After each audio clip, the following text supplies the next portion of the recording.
Le moulin des Danes. Écoutez, fils et filles de fermiers, fils et filles de notables, écoutez attentivement, n'allez pas confondre un père avec un autre, car ils étaient deux. Mon histoire raconte les temps anciens, quand le commun de l'existence était cadencé au rythme des saisons, que les fortunes, bonnes ou mauvaises, reposaient sur le labourage, le pâturage, l'exploitation et la récolte des vergers. Monsieur Le Cossu était un riche propriétaire. Il possédait des terres parmi les plus grasses et les plus riches de la contrée, s'étalant sur toute la plaine de Dohany, située entre les montagnes de Sordène jusqu'aux Balastières de Farnon. Mais avant tout, il était un père et un mari aimant. Un beau jour, Monsieur Le Cossu procédait à l'inspection de ses parcelles les moins rentables, quand, sur un chemin jonché de cailloux, l'essieu de sa calèche céda promptement, tant et si bien qu'une réparation sommaire en était impossible. La décision fut prise d'envoyer son fidèle cocher chercher l'aide du maréchal Ferrand au village voisin. L'attente oisive n'était pas son fort. En appréciant les champs verts de blé à perte de vue, son regard s'égara sur un petit havre de verdure bariolé aux couleurs chatoyantes, sis au bord d'un vaillant cours d'eau. Curieux par nature, il s'y rendit prestement. Quelle ne fut pas sa surprise! Ce domaine recelait 1000 merveilles. Des épis de blé denses et copieusement garnis, des arbres richement fourbus de fruits joufflus, de pommes sucrées, de poires douces, de figues appétissantes, de prunes succulentes, de cerises délicieuses, de melons charnus et d'oranges juteuses à souhait. Des parterres de fraises étreignaient un moulin joyeusement coloré par des lierres en perpétuelle floraison. Cette avalanche de couleurs éclatantes faisait délicatement place aux parfums satinés et enivrants des aromates, des lilas et de la lavande séchant au soleil. Les abeilles butinaient, les coccinelles virevoltaient et les sauterelles sautaient. Au chant des grillons se mêlait celui des mésanges bleus, des bergeronnettes à longue queue, des roitelets à couronne rubis et des rouges-gorges étoilées. Même un vieux hibou, assoupi sur le rebord d'une lucarne, avait élu domicile dans le grenier. Les colombages apparents témoignaient de la vigueur du moulin comme autant de veines alimentant la multitude des vies s'y attenant. La tour en grès du moulin déployait ses ailes au suroît et s'armait de patience au nordais. Sur le bas-côté, l'inlassable ardeur de la roue à aube berçait en harmonie le domaine comme autant de battements de cœur. Un toit d'ardoise recouvrait cet Éden de ses tuiles rutilantes. Tous les sens de Monsieur Le Cossu étaient exacerbés. En contrebas, sous une arche fleurie laissant passer les rayons du soleil, reposait une stèle majestueuse, aux 1000 éclats de quartz rose, sur laquelle étaient inscrits ces quelques mots gravés en lettres dorées. Sigie Béatine, mère et épouse aimante. Et, en dessous, d'autres mots rajoutés à la craie, et à qui nous devons notre vie merveilleuse. Un bruissement rompit le charme. Deux têtes blondes le dévisageaient, qui, pris d'une soudaine stupeur, s'enfuirent pour se réfugier au moulin. Monsieur Le Cossu leur emboîta le pas. Avant même de cogner à la porte d'entrée laissée grande ouverte, un rideau de perles de cristal multicolores dévoila la silhouette d'un petit homme souriant au tablier taché, au binocle graisseux et aux mains noires de cambouis. Le visiteur réajusta sa redingote et son monocle, retira son chapeau haut de forme et se présenta ainsi. Bonjour monsieur, je suis David Le Cossu, propriétaire terrien et voisin de votre domaine. Enchanté, je suis Edan, simple fermier et maître de l'alleu. Dit-il en saluant de la tête et en s'essuyant les mains. Autour d'un rafraîchissement, il s'ensuivit une longue discussion pavée d'amabilité et de compliments de part et d'autre. Le notable encensait le fermier pour son ingéniosité et la beauté de sa possession. Le fermier félicitait la réussite en affaires de son invité. L'amitié se révélait à eux comme une évidence. Le cocher était revenu et la calèche réparée qu'ils continuèrent encore à parler et à s'ouvrir l'un à l'autre. Ainsi on apprit que 7 années auparavant, Béatine, l'épouse d'Edan, était décédée en couches. Il construisit un mausolée qui, bien qu'il ne soit pas démesuré par la taille, se devait d'être démesurément fleuri toute l'année. De ce fait, avec son aîné de 12 ans, Édine, et avec son jeune fils Béadus, ils honoraient quotidiennement, tous trois, la mémoire de leur cher et tendre disparu. Quant à monsieur le Cossu, il était l'heureux mari de Tendrine, la mère de ses enfants, Aimée l'aînée et Candina la benjamine, du même âge que les enfants de son hôte. Si monsieur le Cossu réussissait dans toutes les affaires qu'il entreprenait, Edan était plutôt un doux rêveur utopiste, s'attelant à cultiver son bonheur au quotidien avec humilité. Puis monsieur le Cossu fit part de la question qui le taraudait depuis son arrivée. Cher ami, éclairez-moi. Par quel miracle se fait-il que votre terre soit plus fertile que toutes mes terres voisines? Elles semblent pourtant identiques, cependant, point d'arbre fruitier ne pousse sur mes cailloux, et mes épis de blé sont moins chargés que les vôtres. Ce n'est pas un miracle. Ce n'est pas non plus un secret magique. Voyez-vous, cher ami, les promesses, je ne les fais qu'à moi-même, excepté une seule fois, en recueillant le dernier souffle de ma chère Béatine. Ma promesse fut double. Que mon humble demeure soit la plus merveilleuse possible pour mes enfants, et que mes enfants ne manquent jamais de rien. J'ai travaillé dur. J'y ai mis ma peine entière et toutes mes joies. J'ai rajouté des ailes à mon moulin à aube et j'ai fabriqué un à un les rouages de sa mécanique. Aujourd'hui, chaque rivet, chaque manette, chaque boulon me permet d'influencer le temps. Insinuez-vous que votre moulin peut faire pleuvoir sur votre terre selon votre désir? Demanda le riche propriétaire sur un ton surpris. Je ne l'insinue pas, je vous le dis clairement. Non seulement mon moulin permet de faire pleuvoir, mais aussi neiger, éloigner la grêle, faire apparaître le soleil, souffler la brise, sans omettre que mes choix ont une portée sur les températures. Lui confessa tout fièrement Edan, J'ai du mal à y croire. admit monsieur le Cossu. Edan prit son nouvel ami par la main et grimpa 4 à 4 l'escalier craquant qui menait au grenier. La lourde porte crissa, faisant fuir le hibou. Envahissant le grenier, une machinerie colossale occupait l'espace du sol au plafond. Des engrenages de la taille d'un homme, des vérins d'acier, des pieds de chèvre, des têtes de bielle, des essieux, des ressorts, des moyeux, des vilebrequins et des manetons à gogo. Et une odeur, presque agréable, d'huile chaude. Du mécanisme quasi silencieux ne s'échappait qu'un léger battement régulier, accompagné d'un souffle discret, un peu comme la respiration d'un chaton endormi. Dans la mezzanine siégeait le poste de commande, bardé de boutons et de leviers en tout genre.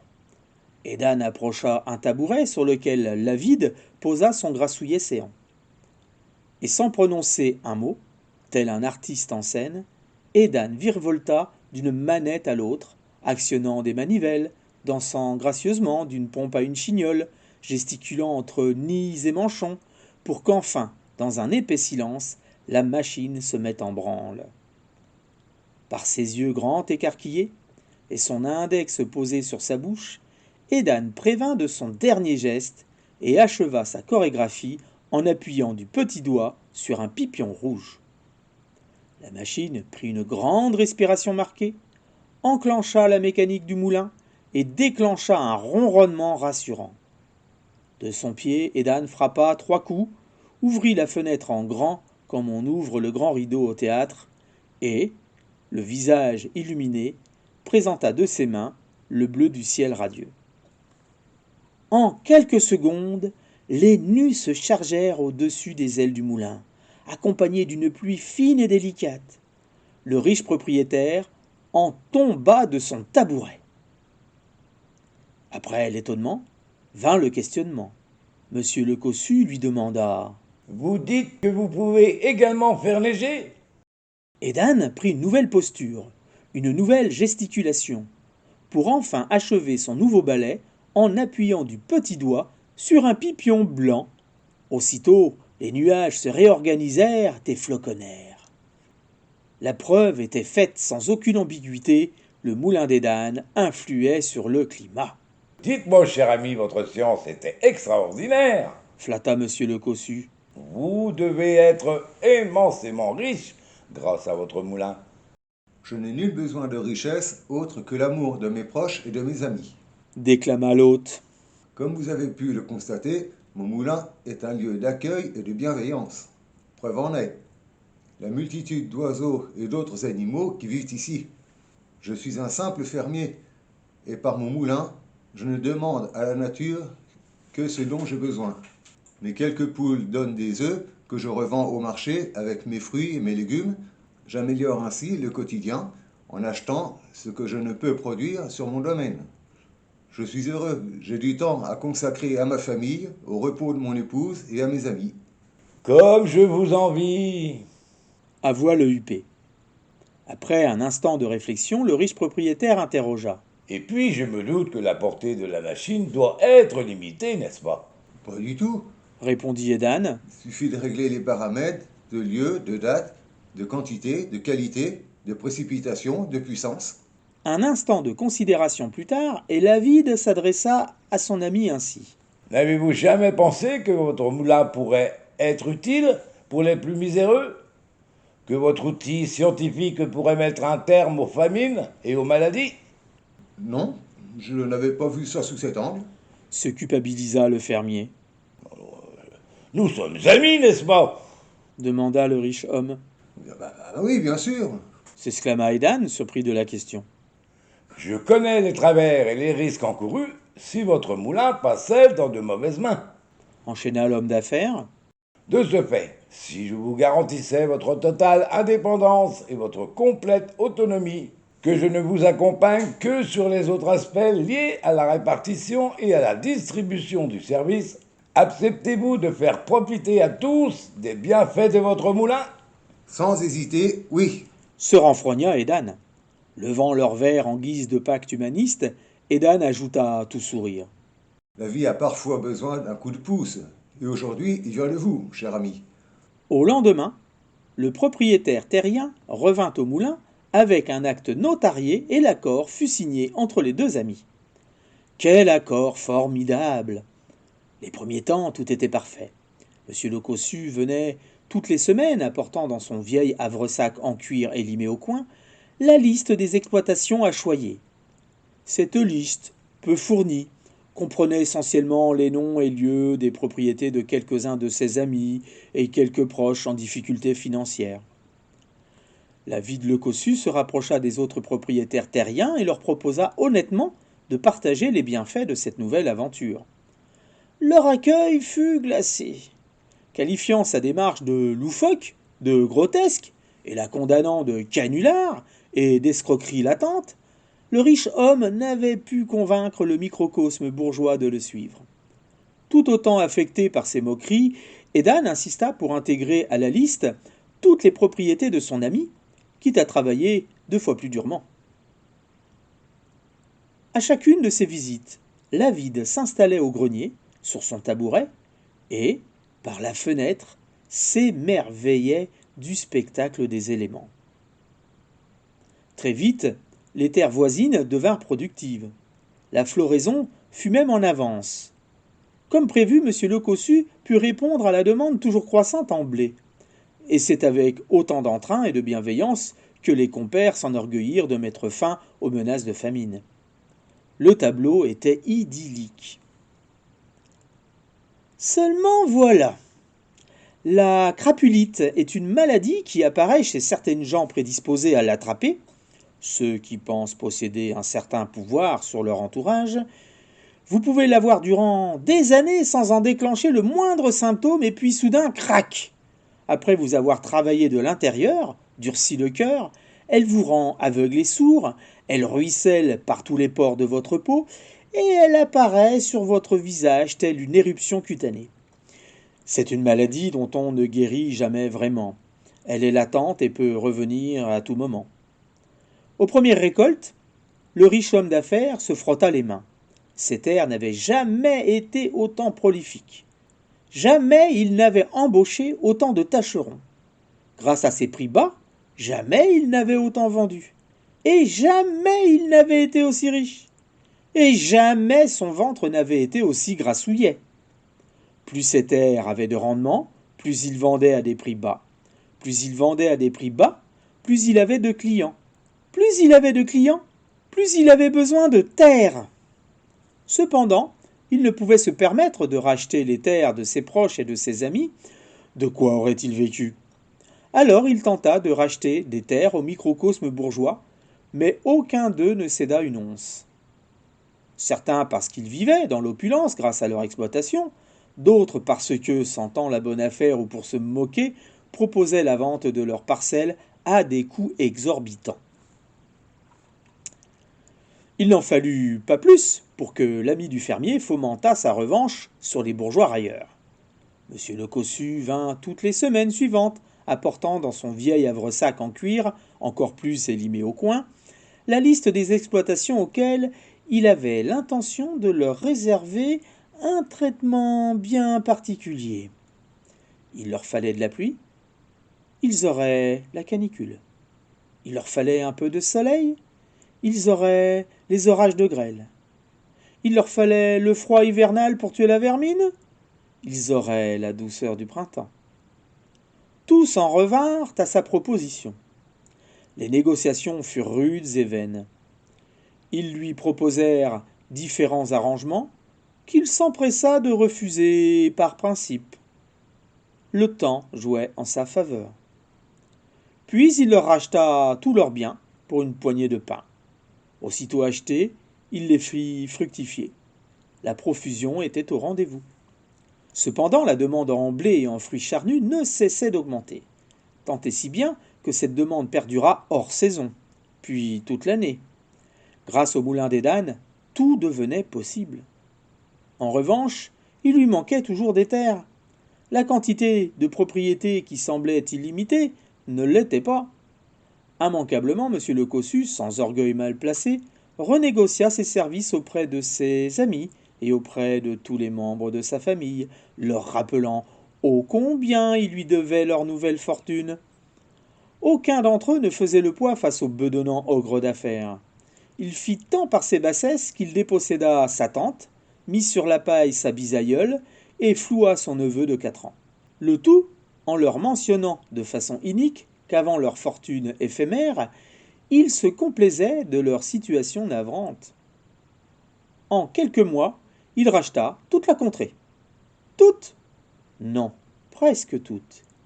Il avait respecté sa parole et son contrat passé avec Edan. Sa femme et ses enfants étaient fiers de sa réussite. Au passage de leur calèche, les petites gens, les miséreux, et des femmes allaitantes les saluaient, les acclamaient sous les hurrahs et sous des pluies de pétales de fleurs. Tous reconnaissaient en lui l'âme d'un bienfaiteur. Comme à son habitude hebdomadaire, M. le Cossu retrouvait son ami dans son moulin. Il n'apportait plus son vieil havresac en cuir élimé au coin. Il se présentait dorénavant avec un porte-document marqué à ses initiales en lettres dorées ornées de diamants, à l'intérieur duquel la liste des exploitations à choyer s'était mutée en ordre de mission, reprenant ses propriétés à gratifier des bienfaits du moulin, et elles étaient nombreuses dorénavant, leur localisation, la quantité de précipitation et la durée de l'intervention. Comme à l'accoutumée, s'installant dans le grenier, non plus sur un mais sur 2 tabourets, l'un pour la fesse droite et l'autre pour la fesse gauche, le riche propriétaire engagea la conversation ainsi. Ah, si seulement le moulin pouvait arroser plusieurs lieux à la fois. Mais ce n'est point possible. S'étonna Edan.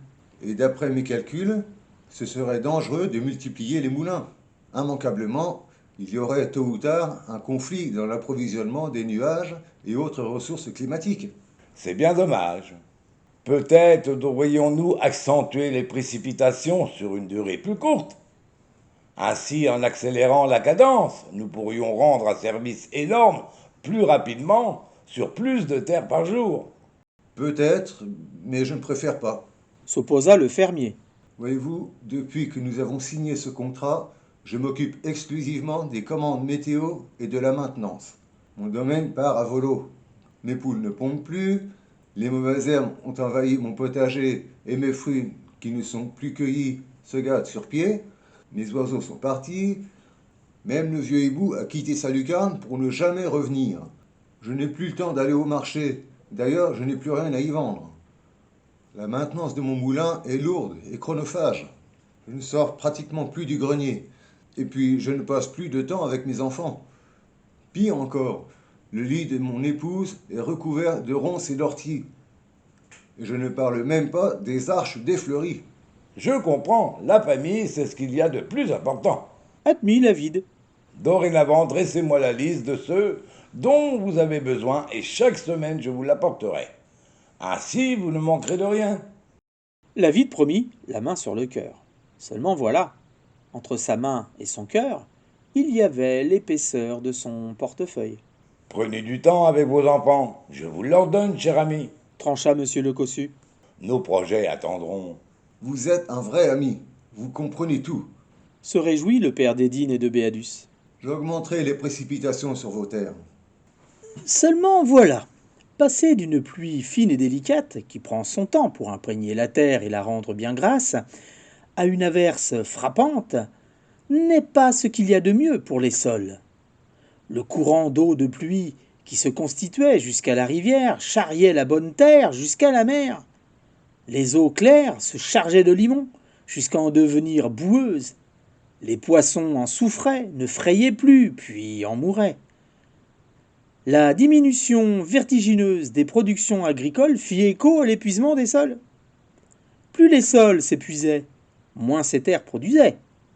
Moins ces terres produisaient, plus les pluies étaient programmées. Plus les pluies étaient programmées et plus elles augmentaient en intensité.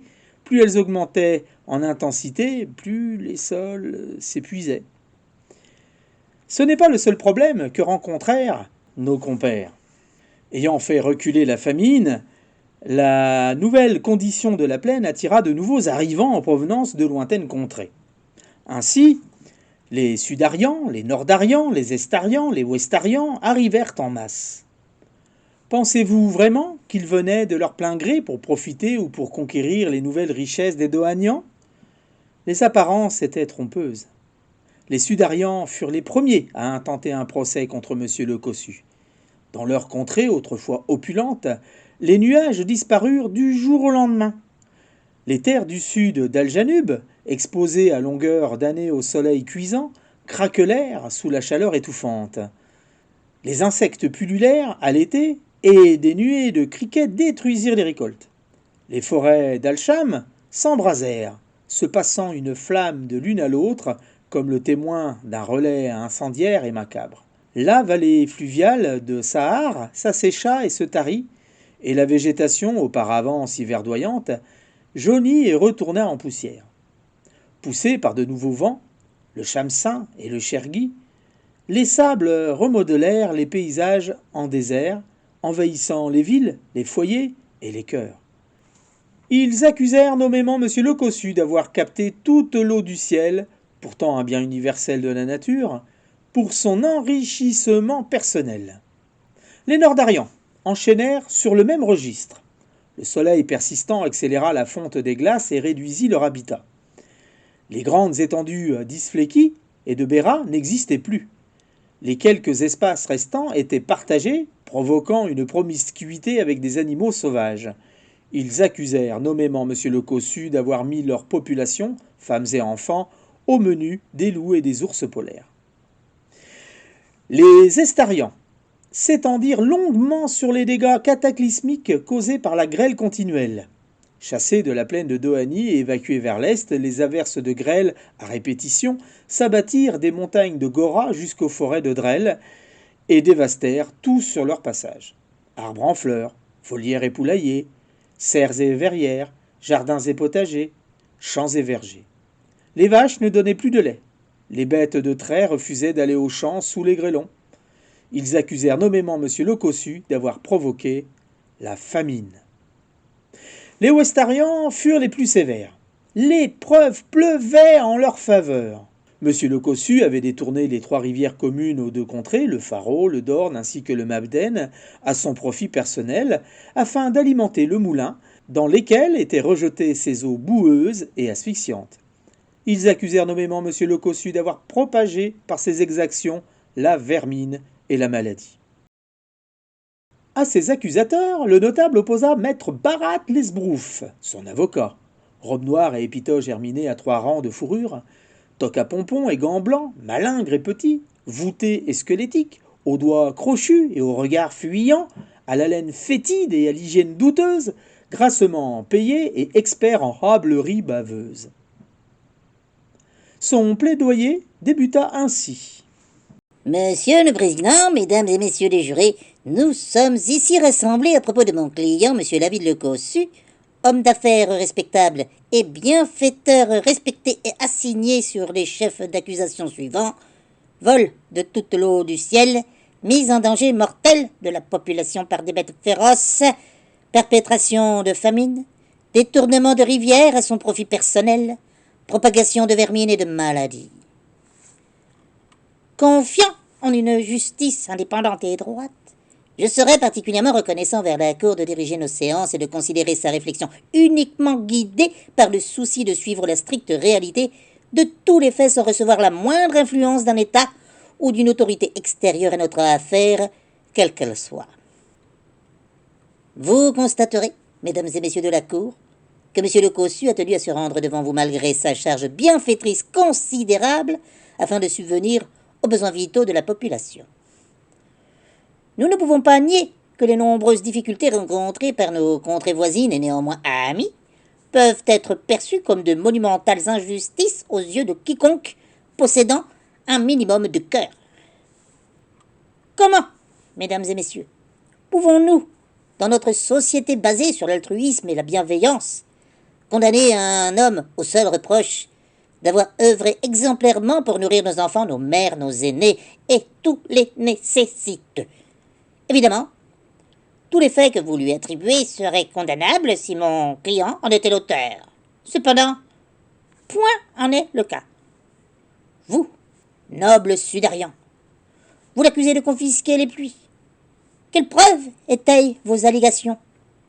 Pouvons-nous reconnaître vos nuages avec un signe distinctif et particulier? Vos nuages sont-ils marqués au fer rouge, comme des moutons? Ont-ils des numéros de série?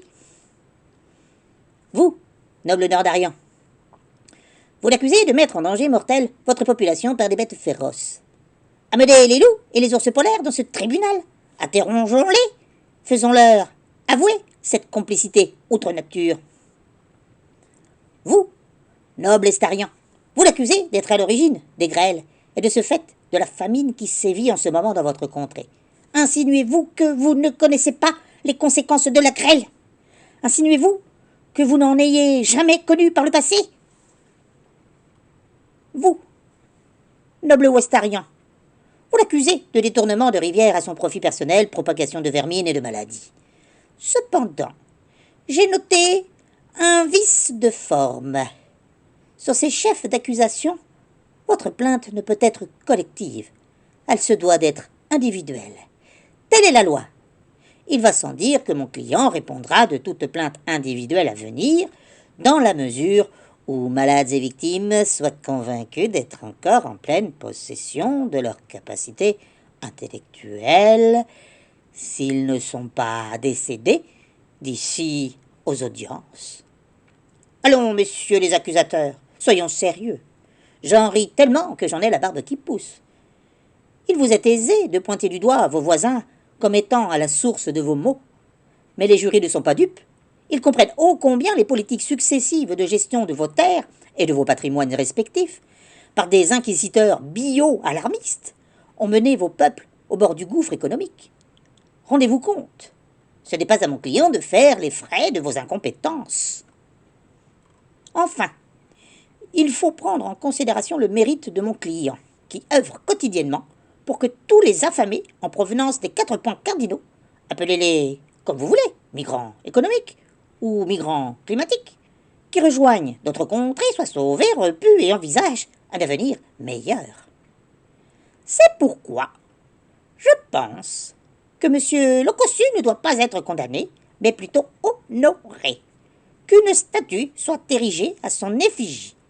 Et j'espère que vous, messieurs les jurés, ferez le bon choix. acquitté, titrèrent les gazettes. Ainsi, Lavide reprit le cours de ses affaires, conforté dans son droit et convaincu du bien-fondé de ses exactions. Quant aux lanceurs d'alerte, ils furent condamnés pour diffamation.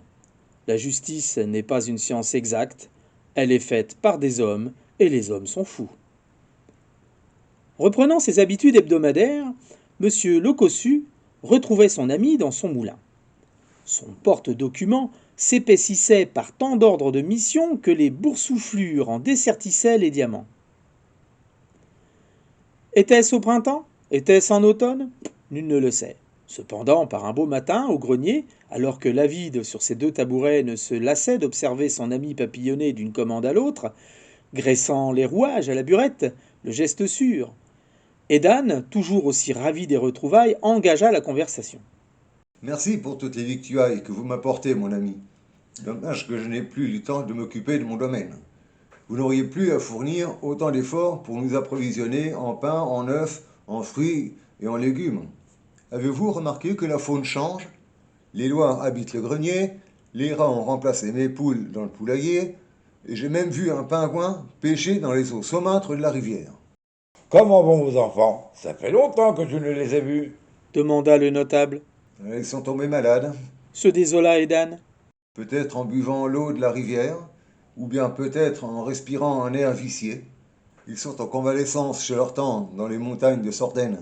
Ils vont beaucoup mieux aux dernières nouvelles. J'aimerais tant les revoir. Le mausolée de ma chère Béatine doit être entièrement recouvert de vilaines herbes maintenant. Excusez-moi de vous interrompre, cher ami. Coupa Lavide. Je sens beaucoup d'amertume dans vos paroles. Je sais que vous vous êtes donné entièrement à notre cause commune et que vous avez renoncé aux 1001 plaisirs de votre vie de famille. Voici ce que je vous propose. Lors des prochaines semaines, avec votre accord et sous votre contrôle, je viendrai apprendre à utiliser votre moulin. Ainsi, dans quelque temps, je vous remplacerai, disons 1 à 2 jours par semaine, de façon à ce que vous retrouviez du temps pour vos proches. Qu'en dites-vous? Écoutez, fils et filles de fermiers, fils et filles de notables, je ne vous cache pas que l'avide homme d'affaires avait un tout autre objectif derrière la tête, loin de la bienveillance affichée envers son ami. Ainsi, durant les semaines qui suivirent, d'une assiduité exemplaire, M. Lecossu vint régulièrement prendre ses petits cours de climato-mécanique. En moins de rien, ses progrès furent fulgurants. Aux contorsions malhabiles succédèrent les gestes graciles et appliqués d'un ballet chorégraphié avec la précision et la minutie d'un horloger consciencieux. Et au terme d'un enseignement approfondi, Lavide s'imposa ainsi. À partir de demain, je viendrai 2 jours consécutifs par semaine afin de vous remplacer. Il est temps que vous retrouviez votre famille, cher ami. Vous l'avez mérité. Tout en sortant de son porte-document un nouveau contrat pré-rempli, une plume et un encrier, il ajouta: Signez sans crainte, mon très cher ami. Le bonheur est au bout de la plume. En toute confiance, avec la délicatesse que nous lui connaissons, Edan s'en saisit comme s'il saisissait une chance vitale. Sans même lire, le sourire aux lèvres, il griffonna son nom au bas des 3 exemplaires du manuscrit. Des potrons-minets, sur ces 2 essieux, Edan chargea lourdement sa carriole de victuailles, et tout en sifflotant, dans un joyeux tintamarre d'attelage, mêlé de cliquetis en tout genre, entremêlé de hu et de dia, guida son cheval sur le chemin qui le mènerait aux montagnes de Sordène. Au bout du chemin, à une encablure de la route, Edan s'aperçut de la construction barbelée sur les terres de M. Lecossu et qui semblait ceinturer son propre domaine. La maréchaussée contrôlait tous les citoyens en prenant soin de chasser quiconque s'acheminait malencontreusement vers l'unique barrière les séparant du domaine d'Edan. À son approche, les gendarmes ouvrirent la barrière et le saluèrent en claquant des talons. Sur la route pavée, tous les paysages traversés avaient bien changé. Ils ne reconnaissaient ni les villages qui avaient organisé tant de fêtes, ni les toits qui hébergeaient tant d'amis, ni les écoles qui avaient vu s'épanouir tant d'enfants, ni les rues qui avaient baigné tant d'insouciance. Certains champs étaient plus verdoyants que d'autres, certains vergers étaient plus florissants que d'autres. En revanche, Tous les cours d'eau grondaient vigoureusement. Les villageois qui appréciaient tant le fermier par le passé ne le saluaient plus sur son passage. Arrivé aux montagnes de Sordène, à peine eut-il pris le temps d'embrasser Édine et Béadus, qu'Alétine, sœur de Béatine, eut à cœur de lui révéler la bien vilaine vérité. Sa belle-sœur n'omit aucun détail, étayant ses démonstrations par des articles de gazette. Rien ne fut épargné à Édane. Les journaux parlaient de Monsieur le Cossu et son moulin, de comment il s'était constitué une fortune colossale aux dépens du microcosme bourgeois, de sa famille, de ses amis, du procès retentissant qui a secoué toutes les contrées.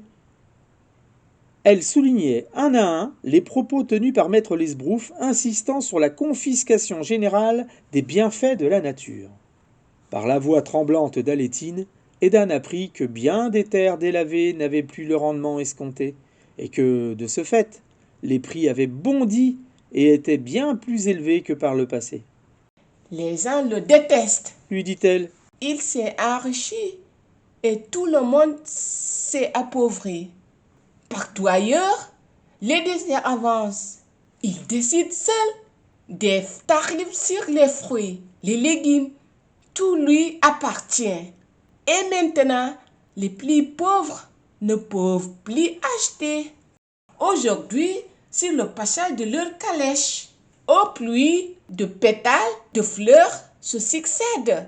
Le crachant de huées, sa famille subit la vendude populaire et il ne voit rien.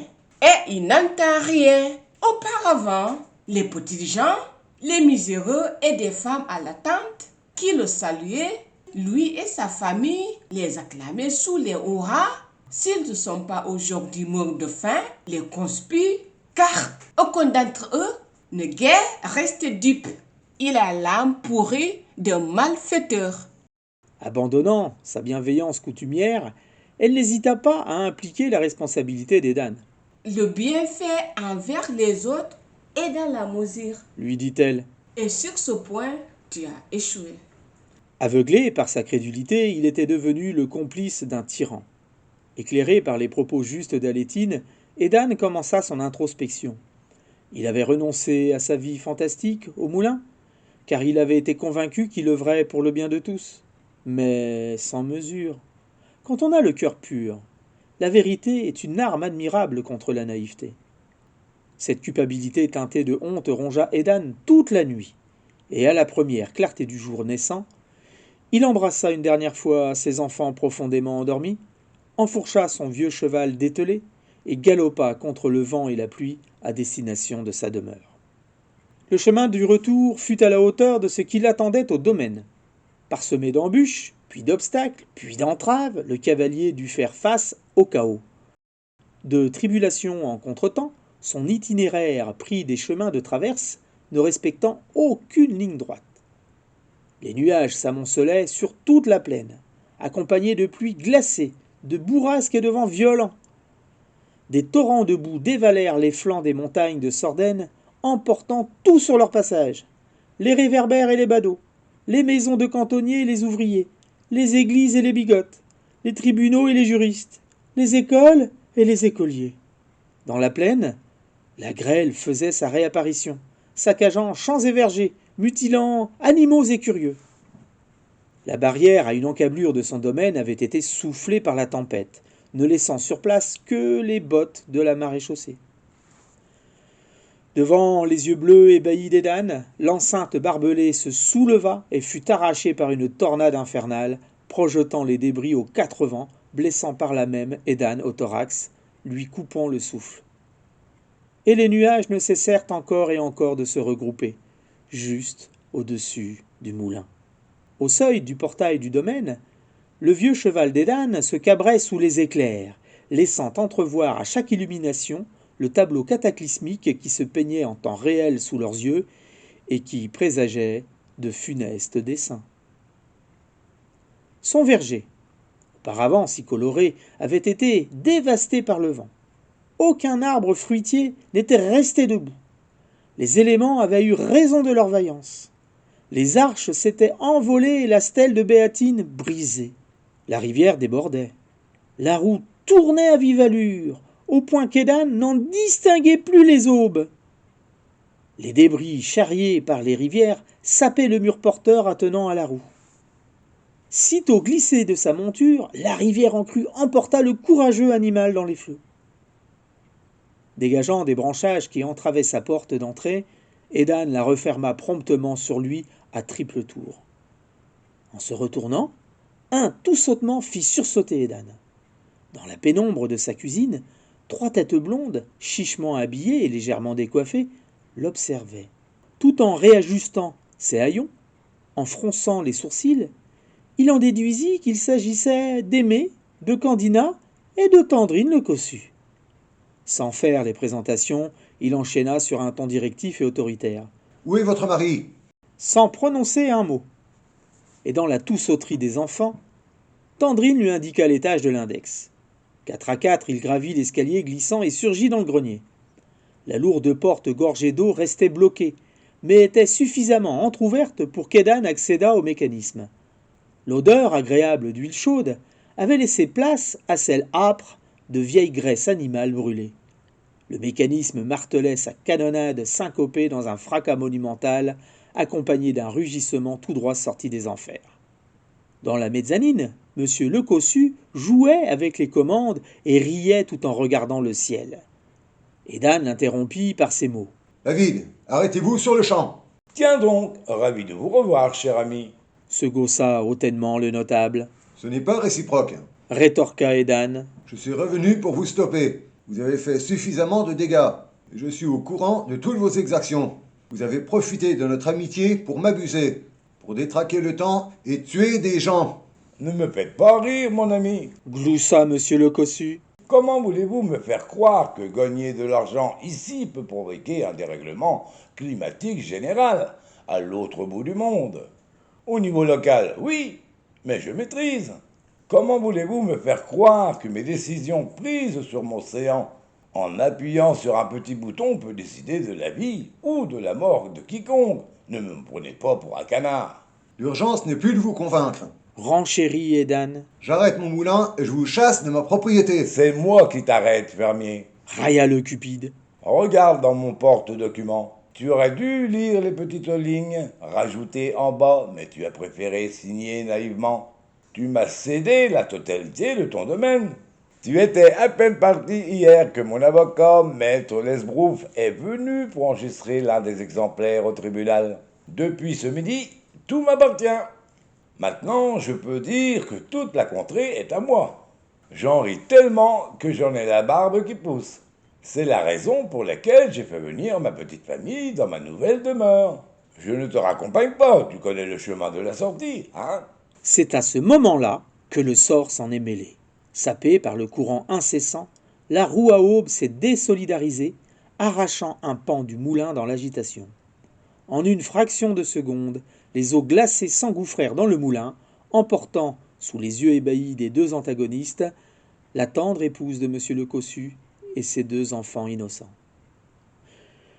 Le long cri du père et mari aimant déchira le fracas bruyant des éléments déchaînés. Tout son travail, tout cet argent, toutes ces heures, toutes ces décisions les plus folles, tout son temps consacrait sa petite famille. Les remous mortels avaient eu raison de sa folie. Nous devons arrêter le moulin. Reprit Edan, À nous deux, nous pouvons réussir à stopper le chaos. Oui, arrêtons tout. acquiesça le père meurtri, le visage trempé de larmes. Écoutez, fils et filles de fermiers, fils et filles de notables, sachez qu'ils mirent tant de cœur à l'ouvrage que j'aurais aimé vous dire qu'ils avaient réussi à enrayer la mécanique du moulin. Seulement, cette entité qui envahissait le grenier, du sol au plafond, était malade. Les engrenages de la taille d'un homme étaient grippés, les vérins d'acier rouillés, les pieds de chèvre cassés, les têtes de bielle coulées, les essieux usés, les ressorts détendus, les moyeux fondus, les vilebrequins encrassés et les manetons disparus.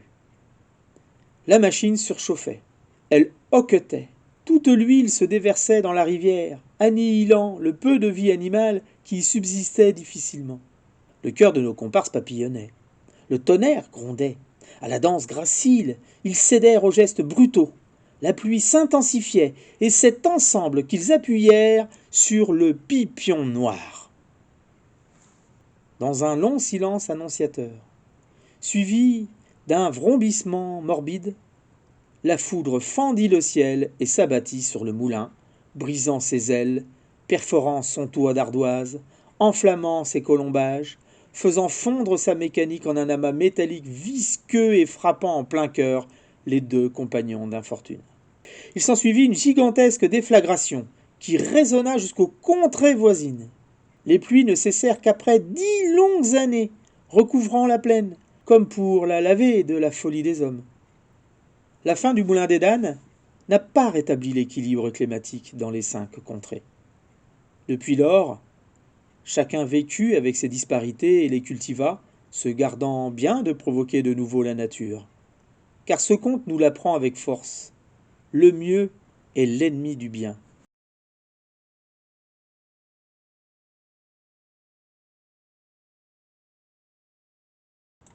Quand les eaux se retirèrent, le moulin foudroyé et avalé par les flots avait entièrement disparu.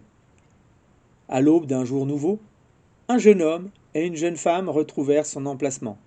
Main dans la main, ils s'inclinèrent devant un morceau de quartz rose sur lequel étaient écrits à la craie ces quelques mots par la main de leur père, et à qui nous devons notre vie merveilleuse.